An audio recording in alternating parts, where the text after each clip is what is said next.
It appears as though something has happened in the motorcade route. Something, I repeat, has happened in the motorcade route.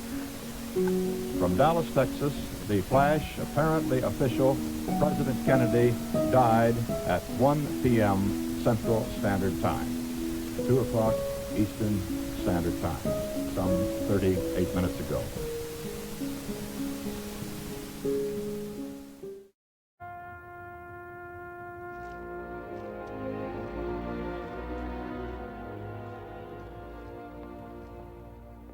A grief-stricken family mourns the death of its favorite son, John Fitzgerald Kennedy. Their anguish is shared by a disbelieving world, appalled at the brutality of the slaying of the 35th President of the United States.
I feel, based upon what I know now, there was what I would call a benign cover-up. Yes, there was. They were concerned about Oswald's connections to the Soviet Union and to Castro. And they were fearful that if the American public were to find this out, they could become so incensed that it could have possibly led to an atomic war. We have the right to know the truth. If we don't have the truth, everything we build on is a lie. It's like building a building on a false foundation. Sooner or later, it's going to crumble. I think we must know what happened in November 22, 1963, in order to be a democracy today. And until the truth is told about that day, then we don't know that they're telling the truth today. Allen Dulles, director of the CIA, until Kennedy fired him, was one of the commissioners responsible for producing the 26-volume Warren Report on the president's assassination.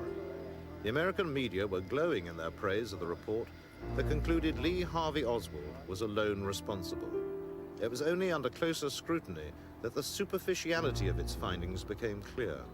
The Warren Commission decided that there were 3 shots fired, and the first shot struck the president in the back, exited his throat, went on to strike Governor Connolly in the back and exited in his right chest, and then went through his right wrist and then wound up embedded in his thigh, and the bullet fell out at Parkland Hospital. The Warren Commission also decided the second shot probably missed and flew off into Dealey Plaza somewhere. And the commission decided that the third shot struck the president in the head and killed him. And that's the official version of what happened. And it's interesting, one of the early researchers pointed out that no witness at any time has ever described the assassination as having happened that way. Only the Warren Commission came up with that interpretation, and it's the single assassin theory. On the morning of the assassination, Bill and Gail Newman had gone down to Dealey Plaza with their children to watch the presidential motorcade pass. They were the closest spectators to the tragedy, and their account is echoed by many others who were there. The first 2 shots, I didn't realize what they were, but the third shot, after it was fired, I heard Mrs. Kennedy scream, "Oh no, they've shot Jack," and it was just sort of sent a chill over you. It was just terrible. I can remember seeing the side of the president's ear and head come off.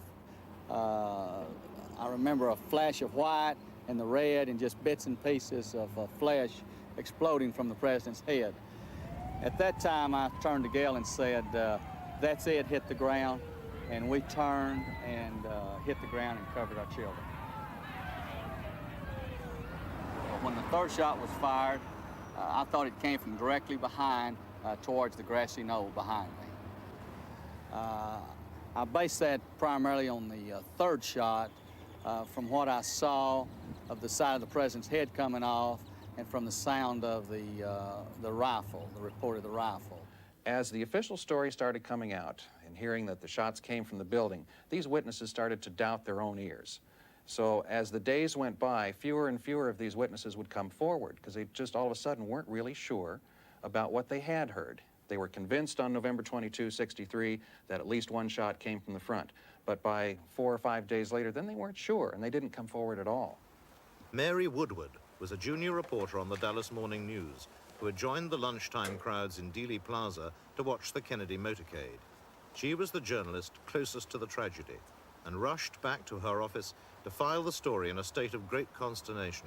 They first of all took me to the office nurse and had me have a tranquilizer because they thought was somewhat hysterical. I think I was behaving quite rationally under the circumstances. But anyhow, I then sat down and wrote the story immediately and actually had completed the story before the news was absolutely confirmed that he was even dead.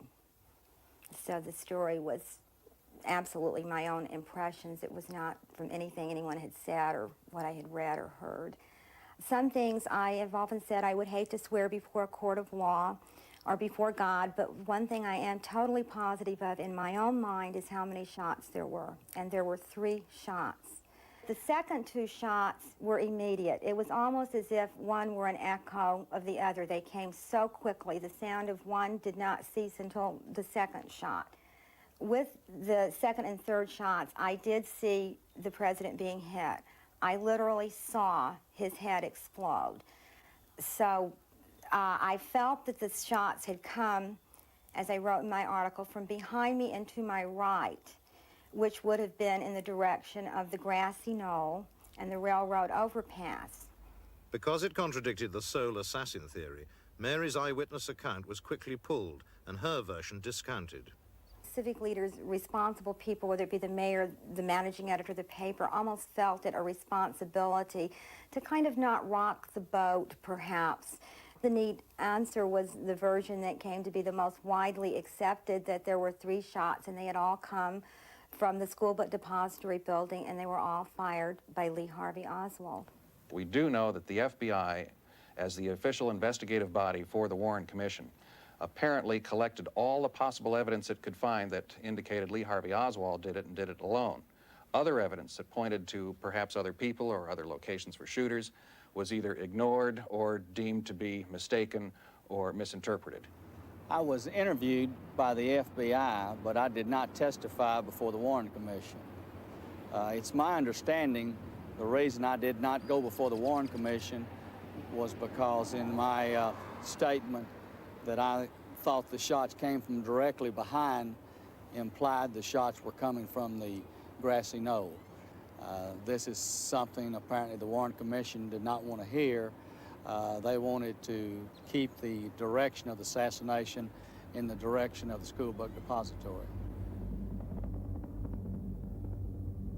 On that tragic day in Dallas, the routine protection of the President of the United States was compromised from the very beginning, according to military expert Colonel Fletcher Prouty. What they call protection of the president is an old skill. I went to Mexico City in 1956 when President Eisenhower went to Mexico City. And by that I mean the security people went there more than a month early to look at every angle of the trip. There are rules and manuals on what we call protection. The Secret Service, that is an organization of limited size, is authorized to call any number of military people. And these are military people who are already trained to augment their forces in a case like this. There's no shortage of people. Ordinarily, a unit of military, I think was called a Special Group Number 113, would have come up from San Antonio, Texas, and would have been deployed all through the streets of Dallas, the important streets of Dallas. That was not done. In fact, the commander was specifically told he wasn't needed. You've all seen the picture of the school book building, you know, where Oswald is supposed to have shot the president. You notice in those pictures there are open windows. If the Secret Service had been there and had done their usual job, none of those windows would have been open. And had anyone opened one of those windows at that time, they would have been on the radio, they would have had a man in that room immediately, and the window would have been closed. You see, that's protection. That didn't take place. In fact, there were no Secret Service people on the ground around Dealey Plaza that afternoon. They were told they were not needed. There was further unprofessional conduct concealed at the time. The night before the assassination, most of the presidential bodyguard spent a drunken evening at this notorious Fort Worth nightclub, some staying until 5 a.m.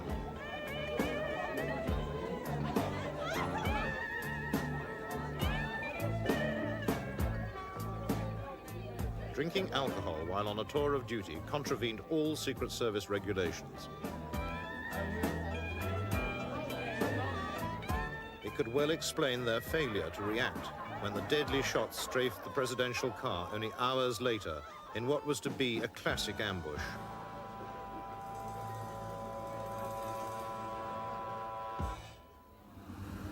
Instead of going straight down the street and then to the Trade Mart, he made this 90-degree turn and then another very sharp turn in front of the school book depository building.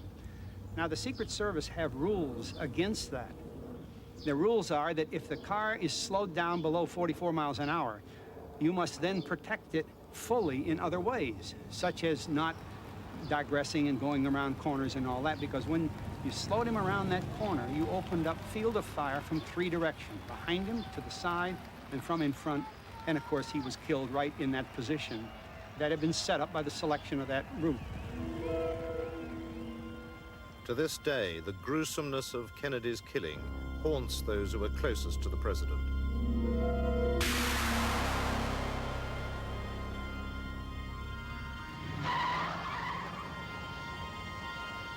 Riding a few feet from the limousine was Dallas police outrider Bobby Hargis. There's another motorcycle officer by the name of Buddy Brewer that came up to me and says, "Bob, you have something on your lip." And he took his finger like that, and it was a piece of the president's brain and a piece of his skull bone that had hit me on the lip. The watery blood and stuff that came from his wound had splattered my motorcycle and all over my uniform and my helmet and my face.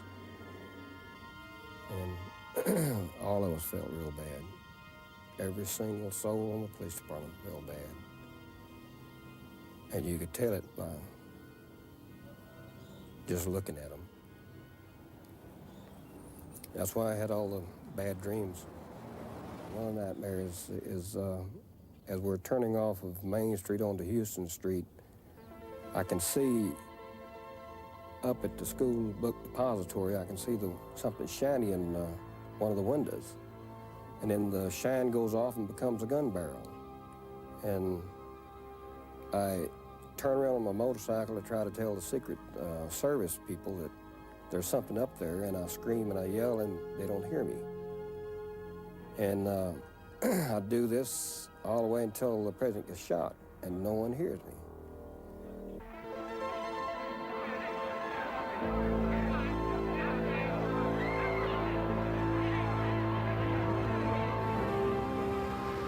In the ensuing chaos, police officers at first acted independently, but within minutes their attention was focused on the Texas School Book Depository building and its open windows.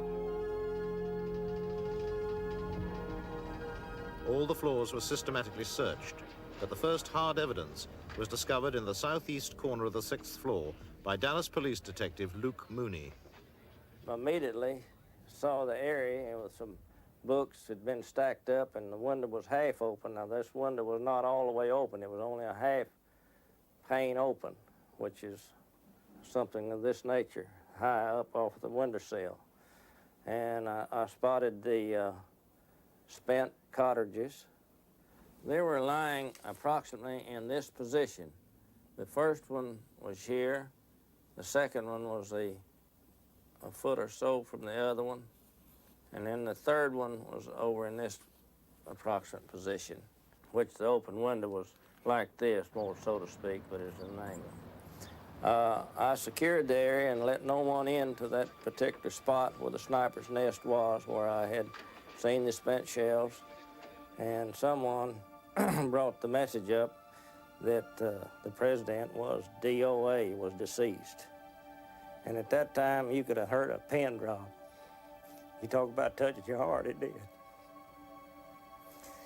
And, pardon me,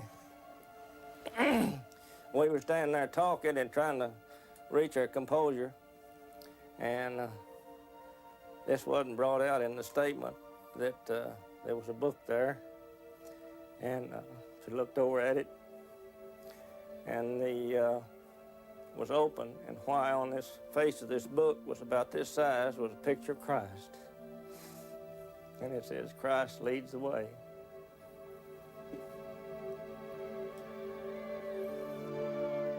Outside Parkland Hospital, grief overcame the waiting crowd as the president's death was confirmed. The first to break the news was Senator Ralph Yarborough. I knew he was dead. I'd been around enough violence in my life to know he was a dead man. And the press came up and asked me what had happened. So I said, there's been a deed of horror. An excavator has sunk beneath the waves. I thought that would tell them, in effect, what had happened without my saying he was dead. We made valiant and unceasing efforts to resuscitate this man who was mortally wounded. And I think had we taken the opposite attack and said, oh, this man is dead, that even today people would be questioning and telling us stories about mortally wounded people who had been resuscitated when all hope was lost. So instead of taking that approach, we took the approach, let's save this man if we can, and we made what would be commendable, I think, even by today's standards, efforts to resuscitate him. State authorities wanted to do an autopsy, which is state law in the state of Texas, and the federal people wanted to take it back to Washington, D.C. And there was a lot of pushing, shoving, cursing. We would try to roll the casket out, someone would grab it and try to roll it back towards the trauma room. This went on for quite a while. It was push and shove type thing. Quite a bit of, like I say, obscene language. I had to hold on to the cross on the casket because of the friction that, where people's pulling it back and forwards. And I was scared to death. I was really frightened. I believe that if Dr. Rose had been allowed to perform the examination here, since his qualifications were impeccable, that much of the early confusion surrounding the wounds and the questions as to the direction and number of shots could have been settled quickly under the capable forensic studies which Dr. Rose would undoubtedly have performed. But we didn't have the opportunity to examine President Kennedy here. At Parkland Hospital, the Secret Service had won the battle for the president's body. With unseemly haste, they illegally removed it from Dallas and flew it back to Andrews Air Force Base in Washington. The new president had been sworn in on the plane and now made his first address to the nation.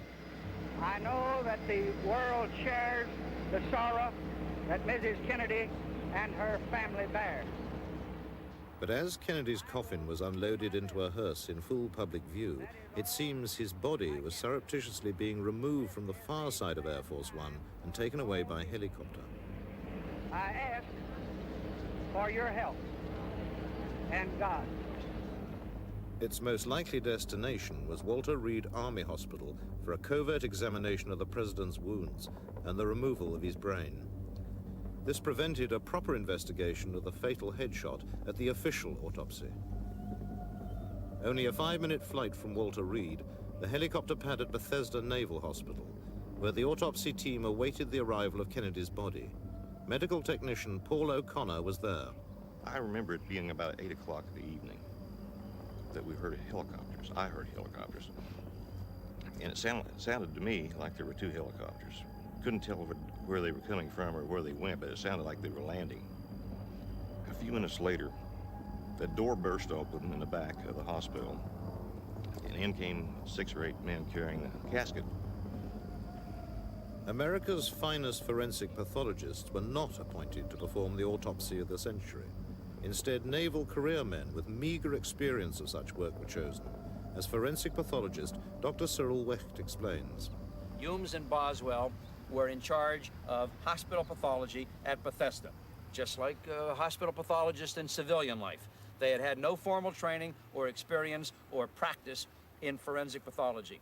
It was incredible that Humes and Boswell should have been selected to perform this autopsy? Actually, these two doctors, Dr. Boswell and Dr. Humes, became commanding officers of a particular school, which was the school that I was attending. And their jobs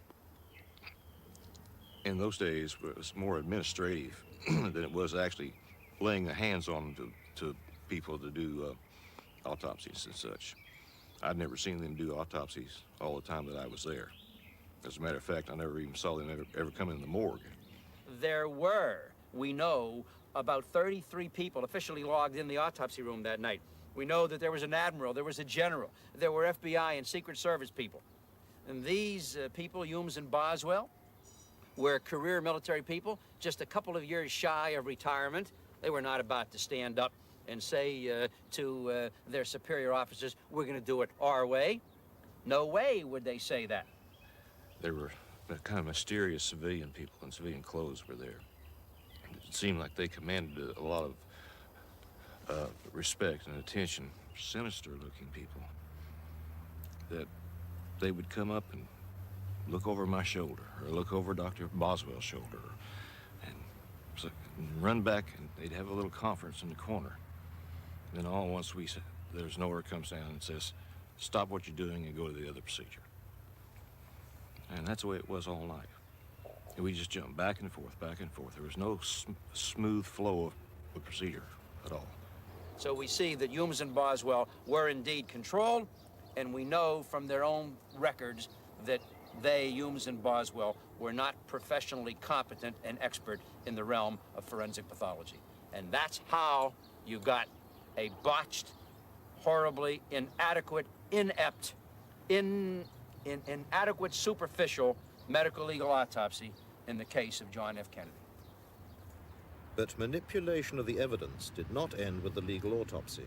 The National Archives in Washington received a metal tray containing all the vital medical materials relating to the case, including the president's brain. An inventory check 3 years after the assassination revealed that these items had vanished. In that inventory of October 30th, 1966, that metal tray containing the brain and the Kodachromes and the microscopic autopsy tissue slides are no longer listed.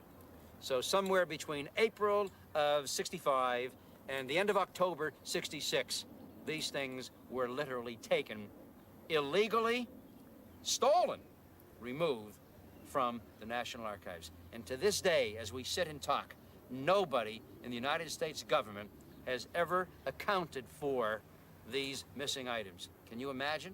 Can you imagine what this would mean in a routine murder case? I can tell you, as a forensic pathologist testifying in a courtroom, if I came in a murder that not many people cared about, and the other side was asking, where is the brain, and did you examine it, and what did you find, and so on, and I said, well, I chose not to examine it. Where is it?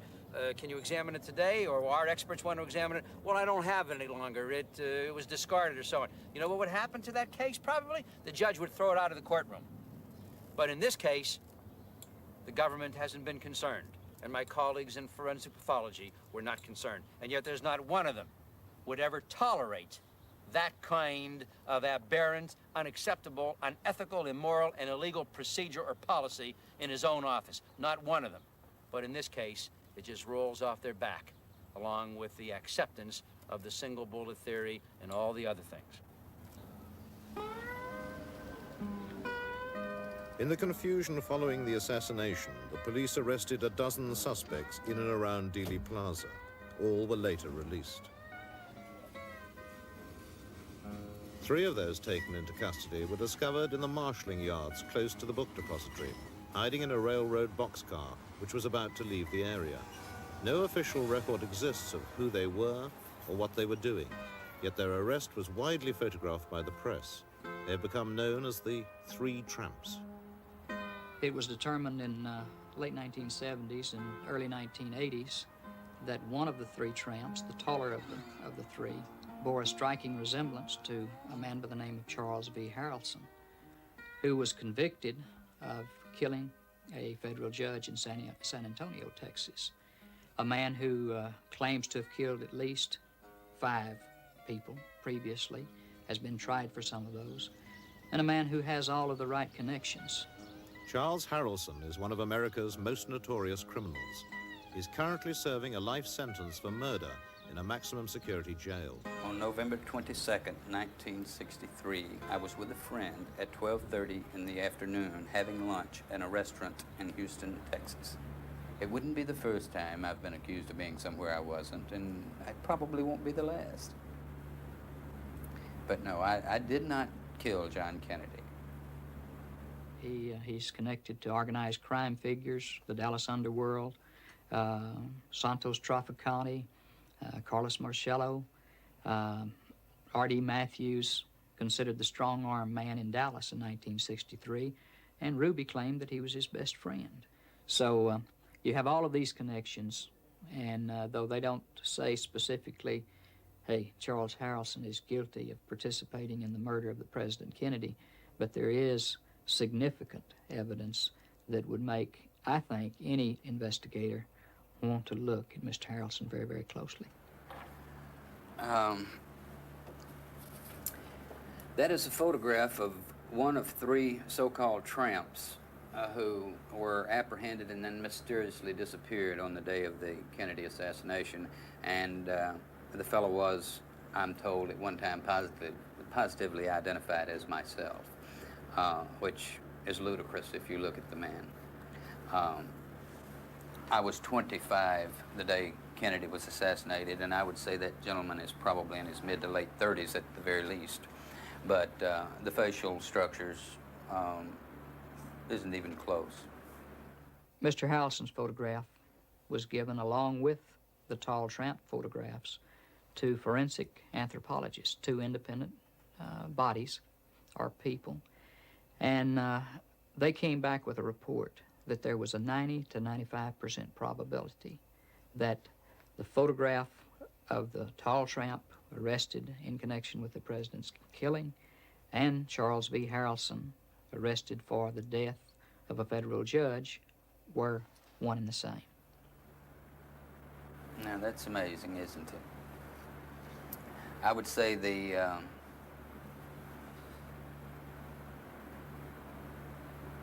that is closer, much closer, but I'm sure that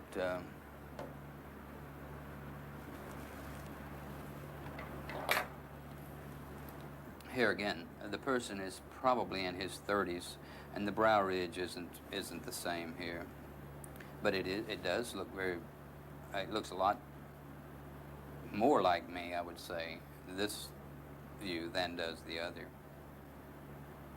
Are they the same person? Yeah. Big Bird? Yes. It's amazing. But no, I don't know the gentleman, and I never did know. Everyone who was involved in that thing has been eliminated. Had I been involved in it, I would have been killed. Had I been approached to be involved in it, I would have laughed. Because it's obviously a case of immolation.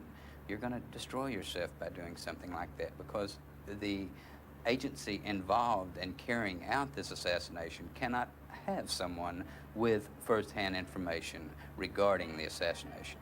No way. The country would destruct if that came forth. Also kept under wraps and not investigated was the criminal underworld of strip club owner Jack Ruby, Oswald's executioner.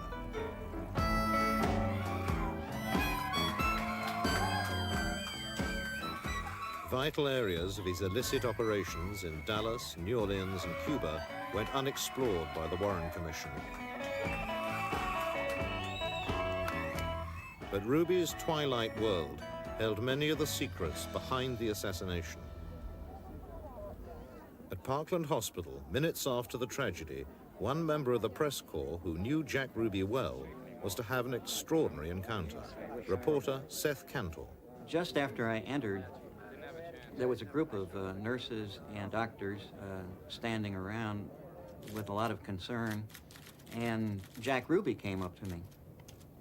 He said something to the effect that, "Isn't this just terrible?" And he looked as if he was extremely distressed.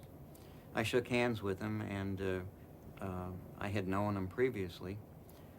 And Ruby asked me what I thought about his closing his places of business for a day or two out of concern for what had happened. And I told him I thought that was a good idea and to please excuse me, I had to go on. I guess that encounter with Ruby took maybe 25, 30 seconds. It was very clear to me who I had talked to and who I had called by name and who had called me by name and who I had shaken hands with and everything. But when the Warren Commission report came out, they said that probably under the stress of everything that was going on, that I most likely was confused and that I talked to Ruby at the police station several hours later. Ruby denied he'd been at Parkland, and the Warren Commission believed him rather than Seth Cantor. I was dismayed when I picked up my copy of the Warren Commission report and discovered what they had decided about my testimony. And among other things, I immediately began to wonder, you know, who else they had talked to, who they chose not to believe, and why. A pristine bullet, which the Commission was to allege had wounded both Kennedy and Connolly, magically appeared on a stretcher at Parkland. Jack Ruby's coincidental appearance inside the hospital was not the only fact the commissioners chose to ignore. They certainly didn't want to go into the fact that members of the United States underworld were dealing with the CIA in connection with plans to get rid of Castro. Lyndon Johnson was very anxious for the Warren Commission to complete its work, to button things up and get out a report. And they were not anxious at all to open up areas of doubt or areas which needed further investigation. And one of those areas was the Jack Ruby business. Ruby claimed he acted on impulse when he shot Oswald. His real motives were never explored. The Warren Commission believed everything Jack Ruby chose to tell them, including how he penetrated the basement security of Dallas Police Headquarters in order to kill Oswald. I don't believe that Ruby entered the basement of the Dallas police station by way of the ramp from Main Street, which is the fiction that came about not long after he was arrested for killing Oswald. The policeman on duty at the top of the ramp was given a lie detector test, and he insisted that Ruby did not pass him at any time, and the lie detector test given by the police department bore that out. Jack Ruby did not come down that ramp. I'll go to my grave saying he didn't come down that ramp. If anybody could have ever proved to me beyond a reasonable doubt that he came down that ramp, I feel that I was man enough to admit that, yes, maybe I made a mistake or was negligent in some area. But no, nobody's ever proved that to me, and I'll go to my grave saying that man did not come down that ramp. Only 4 minutes before he gunned down Oswald in the basement, Ruby had been at the Western Union office on Main Street, cabling money to one of his strippers. According to the commission account, he then walked down the street and simply slipped down the basement ramp unnoticed by Officer Vaughan, a view denied by researcher Larry Harris. Well, clearly, Jack Ruby did not enter the basement via the Main Street ramp, as the Warren Commission concluded. And indeed, when Congress reopened the investigation in the late 1970s, they concluded he did not come down the ramp, and they cited 8 witnesses who stated that Ruby did not come down the ramp, and several of these witnesses knew Ruby personally. The Congressional Committee concluded that Ruby most likely used an obscure entrance into the building that was located in the alleyway behind me.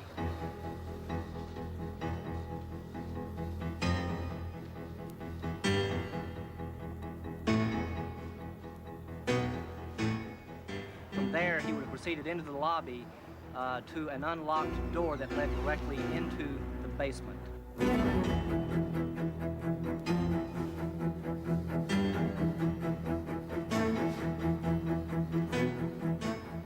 would have gone down that stairwell and actually entered into the parking garage area of the basement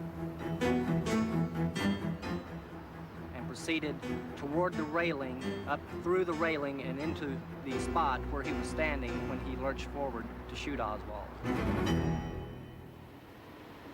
Clearly, it looked better for the department to say that Vaughn had accidentally let Ruby into the basement while his back was turned, rather than admit that a key area within the garage had been left completely unguarded, permitting Jack Ruby unchallenged access to the spot where he killed Oswald. Larry's conclusions are supported by the immediate comments of several police officers, recorded by live TV cameras just after the shooting. And this man came from behind this camera or from this corner and just dove out of the crowd. He came from behind that car, that green car there. He jumped up over the rail. Yeah. Patrick Dean was the head of security in the basement and was aware very quickly of the predicament he was in. As Ruby was being subdued, Dean remarked to Ruby, "Jack, goddamn, you've got me in one hell of a fix." So Dean was immediately aware of his predicament and, of course, began immediately maneuvering to put the best possible light on the situation. There was about 15 to 20 men that had searched this place prior to 30 minutes. In fact, searched it twice, about an hour before and then 30 minutes. The late Patrick Dean was adamant that the only way Ruby could have gained access to the basement was via the Main Street ramp. I'm positive that door leading from the City Hall proper into the basement was locked by the maintenance man in my presence that day on the inside of the basement side. And I also had 2 men stationed at that door. But I am positive that door was locked. Now, that door possibly could have been opened by someone from the other side. However, no one did come through there because, as I say, 2 men were stationed there as guards for that particular door that led from the City Hall proper to the basement. 2 reserve officers who'd been stationed there earlier that morning had been reassigned to points outside the building directing traffic, so that this left an area of vulnerability from the stairwell to the point near the railing where Ruby shot Oswald. The police blundered with Oswald's murder, but the security of the president had been a Secret Service responsibility. The Dallas police had been powerless to prevent the assassination. They were also powerless in carrying out a proper investigation afterwards. We have the evidence, they claim, of 3 bullets being fired at the president, 1 hitting the Governor Connolly. Well, policemen would take those hard bits of evidence and begin to put this thing together. And first of all, would show that they could not have done the damage they did, the lethal damage they did, with only 3 bullets. If you come to this conclusion and you do it accurately by physical evidence, you throw the entire Warren Commission report out. The policemen working on the street are accustomed to solving murders, and they would go right ahead of it with it unless somebody stopped them. So somebody stopped them, there's your cover-up. The FBI in Washington had at first given their full cooperation to the Dallas police. Their field agent in Dallas, in charge of the Oswald file prior to the assassination, was James Hosty. He was directed to help the police in their initial interrogation of Oswald. But within hours, these orders were changed.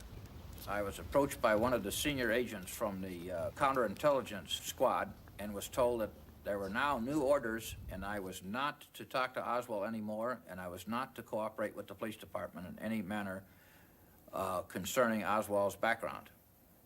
I have since determined that those orders came directly from Assistant Director William Sullivan, who was in charge of the Foreign Counterintelligence Squad. He was also the person who had direct liaison with the National Security Council. The National Security Council is the President, the Vice President, the Secretary of State, and the Secretary of Defense. That's about as high as you can get. Hosty's Washington superiors knew much more about Oswald than they were willing to divulge. Consequently, his surveillance of Oswald had also been based on incomplete information. I was not aware of the fact that President Kennedy, through the CIA, was attempting to overthrow Castro, and that Fidel Castro had threatened President Kennedy. Had I known this, I would have immediately been concerned about Lee Oswald because we knew he was pro-Castro. Had I known this, then we could have put a whole different light on the situation. It was here in Neely Street that Hosty first attempted to contact the Oswalds in March 1963. His visit was routine because of their links with Russia. But they had moved on. Later in the year, Hosty spoke to Marina alone, prompting an angry note from Oswald, hand-delivered to the FBI 3 weeks before the assassination. The note which I subsequently determined was from Lee Oswald was unsigned. It was quite short. It just said, If you want to talk to me, come talk to me. Don't bother my wife. I don't want you talking to her without my being there. If you don't cease and desist on this, I will take this up with the proper authorities, or words to that effect. I had thought it was somebody else at first and just put it into my file drawer until I had a chance to look into it further. Late on the afternoon of November 24th, the day Oswald was killed, I was told by Supervisor Ken Howe to go to the office of Gordon Shanklin, the agent in charge of the Dallas office. He wanted to see me. I was called in there, and Gordon Shanklin reached down into one of his desk drawers and took out the note and handed it to me and said, "Here, I don't want to ever see this again." He said, "Oswald is dead now. There can't be any trial." Now, this was the reason why it was legal to get rid of this note at this time, since there was no trial and President Johnson was adamantly opposed to any hearings. The FBI then felt it was all right to dispose of this note. I then tried to tear it up and throw it in the wastebasket. Gordon Shanklin said, "Don't get it out of here. I don't want to ever see it again." So I then took it out, and I was going to burn it, but that would have been a little bit messy, so I thought it would be much easier to flush it down the toilet, and that would get rid of it permanently. It wasn't till a week later that President Johnson gave in to congressional pressure and called the Warren Commission together. Of course, by this time, the FBI and probably the CIA and the Navy Department and the State Department had suppressed a lot of different things, and this was one of probably many of them. Miami, Florida was the city visited by President Kennedy 4 days before his death in Dallas. It was also the unlikely location for a bizarre meeting 13 days before the assassination, in which details of the plot to kill Kennedy were set out with stunning accuracy. A Miami police informant secretly taped a conversation with a visiting right-wing activist in his seedy downtown apartment. It is broadcast here for the first time. I don't know, Kennedy's coming here, I think on the 18th or something like that, to make some kind of speech. I think it's the 18th he's supposed to be here to make a speech. And I don't even know what it's about. You can bet you want to know, you're going to have a lot to say about it, given, because there's somebody in here. Willie Somerset, a union organizer with extensive right-wing political ties, was the Miami police informant. Joseph Miltier was the wealthy, rabble-rousing racist from Quitman, Georgia. In charge of the surveillance operation was Miami detective Everett Kay. Well, we had to set up the tape recorder in Somerset's apartment in order to make the recording where he met with this other man, Miltier. In order to do so, it was a very large tape recorder that was made especially for intelligence work, weighing approximately 40 pounds. I carried it to the 3rd floor of his apartment, placed it in a closet, and then ran the microphone around the baseboard in the kitchen, and the microphone was hidden by the chairs where Miltier and Somerset were to have their meeting. More bodyguards, it's more easy to get. Huh? More bodyguards, it's more easy it is to get him. Well, how the hell do you figure the best way would be to get him? From an office building, with a high-powered rifle. You think he knows his appointment? Sure he does. Sure he does. And they're going to really try to kill him. Get this Kennedy, I'll tell you, it's going to be a hard proposition. I believe. Now, you may haven't figured out to get him, you may have figured out to get him in office building that, but I don't know how them Secret Service, they never cover all them office buildings and where he's going. Do you know whether they do that or not? Well, lady, if they have any suspicion, they would, of course. But without suspicion, no chance of it. Wouldn't have to take him out there, take it up there in pieces. Somebody, take it out.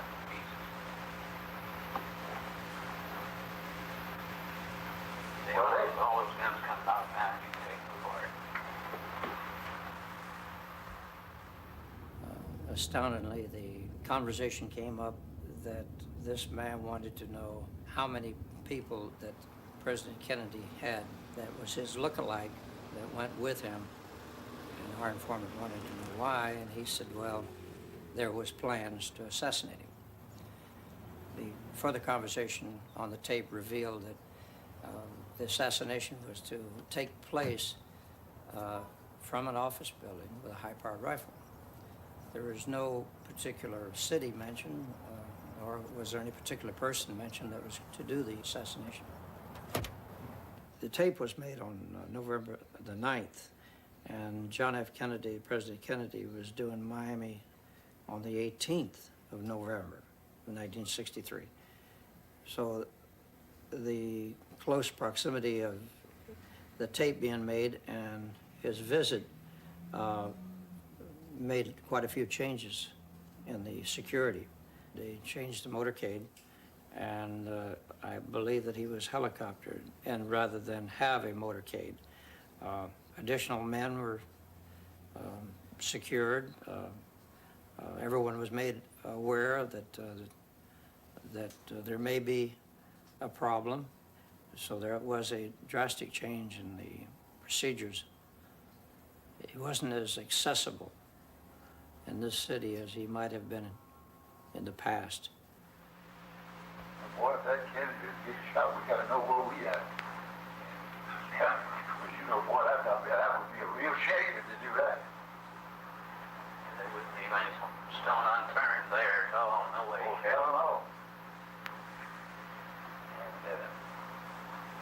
they'll pick up somebody within hours after. And they might get what happened. Oh, yeah. Just to throw the public off. Yeah, that's right. Well, somebody's gonna have to go to jail if he gets out. Miltier later boasted to Somerset that he went to witness the assassination in Dallas. The question was Joseph Miltier in Dealey Plaza? Was he in Dallas to witness the execution of the president? And if so, was he photographed? I looked at some of the photographs of the crowd, combed the photographs of the crowds in Dealey Plaza around Houston Street and Elm Street, and I did find in several photographs of one spot on Houston Street a white-haired man who looked amazingly like Joseph Miltier. In my opinion, given the measurements of the ears, the eyes, the nose, the mouth, I'm convinced that the man in the photographs is Joseph Miltier. We know that he made a phone call from Dallas to Willie Somerset, the informant, that day, saying that President Kennedy would never again return to Miami. Therefore, it is likely that he was there. And given the nature of this and the way Miltier felt about the president, it seemed very likely that he would indeed be in Dallas. We thought we did a good job and was very grateful for the fact it did not happen in Miami. It could have very well happened in Miami, as it did in Dallas. So it touched each of us very, very closely, particularly myself, as hearing the words that they were going to assassinate President Kennedy. Well, how the hell do you figure the best way would be to get him? From an office building. With a high-powered rifle. And they're gonna really try to kill him. Miltier was interviewed by the FBI and then released. He perished in a mysterious house fire a few years later. The Warren Commission ignored the Miami connection and a further opportunity to determine the truth. It is important to all of us to find out what really happened to President Kennedy, because what happened to him could happen to anybody else. If a conspiracy can kill the President of the United States, who among us is safe? The people who know something, why don't they just bring it out and tell the truth? Why lie about something? Somebody knows that they're lying. I know they're lying. Why? If they lied to us, how much are they lying to us in other areas? And if they're lying to us, can they do it again and again and again? And if so, this is not a democracy. This is a hierarchy, a government or a people ran by certain powerful individuals who have the ability to dispose of anyone who's not going along the party line, so to speak. Not a whole lot different from what I was taught occurred in the USSR. all these many years.